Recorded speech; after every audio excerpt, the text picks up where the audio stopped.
IVF यानी कि in vitro fertilisation एक साइंटिफिक तरीका जिसने लाखों कपल्स को पेरेंट बनने का मौका दिया है। लेकिन इस मेडिकल चमत्कार को लेकर समाज में आज भी कई मिथ और डर फैले हुए हैं। कुछ बातें अधूरी जानकारी पर टिकी हैं, तो कुछ बस सुनी सुनाई कहानियों पर। तो आज के इस वीडियो में करेंगे IVF से जुड़े ऐसे ही सवालों का सच के साथ सामना। जानेंगे एक्सपर्ट से कि क्या IVF सच में उतना कॉम्प्लिकेटेड है जितना लोग सोचते हैं।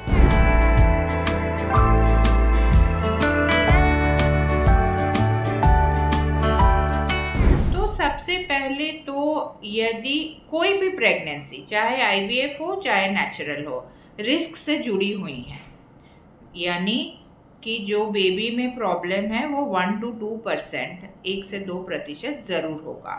तो IVF में वो 2.5, 3% हो जाता है।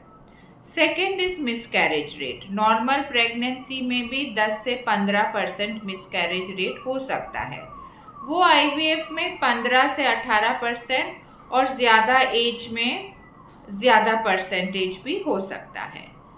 थर्ड इज़ कि हाई ब्लड प्रेशर, डायबिटीज़, ये सब यदि यंग पेशेंट्स में भी हो सकता है, जो कि नॉर्मल प्रेगनेंसी में भी हो सकता है, जिसको PIH कहते हैं, जेस्टेशन डायबिटीज़ कहते हैं। पर क्योंकि IVF में यूजुअली महिलाओं का एज थोड़ा ज़्यादा होता है, उनमें ये रिस्क कुछ प्रतिशत ज़्यादा है और ये प्रेगनेंसीज को बेटर मॉनिटरिंग करना चाहिए with good facility, with good ICU, neonatal ICU। तो ये सब IVF प्रेगनेंसी में ज़रूरत है।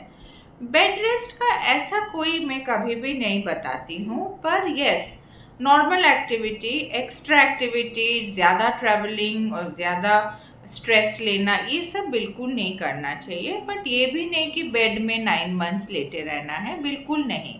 बट कभी अगर स्पॉटिंग, ब्लीडिंग या सर्विक्स जो कि यूट्रस का माउथ होता है वो लूज हो रहा है, बड़ा हो रहा है, पेन हो रहा है, then you have to take bed rest. तो ये सारे इंडिकेशंस में आपको एक्टिविटीज़ को स्टॉप या मिनिमाइज करना पड़ता है। Next is multiple pregnancy. तो हम लोग मैक्सिमम 3 एम्ब्रियोज डाल सकते हैं इंडियन लॉ के अकॉर्डिंग, और वो भी मल्टीपल फेल्ड IVF साइकिल्स में डालते हैं, और उसमें भी प्रेगनेंसी रेट मैक्सिमम 50 to 60% होता है, और उसमें भी मोस्ट प्रेगनेंसी सिंगलटन होती हैं।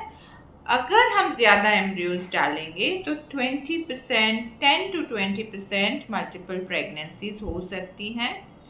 Twin pregnancy with monitoring can be managed, और ट्रिपलेट्स को वी डू नॉट एनकरेज, और अगर 1% हो भी गया we should reduce it to twins so that the pregnancy is healthy. Thank you. उम्मीद करते हैं हमारी ओर से दी गई जानकारी आपको पसंद आई होगी। कमेंट कर जरूर बताएं, और हेल्थ से जुड़ी इसी तरह की और वीडियोस के लिए लाइक एंड सब्सक्राइब करें thehealthsite.com को।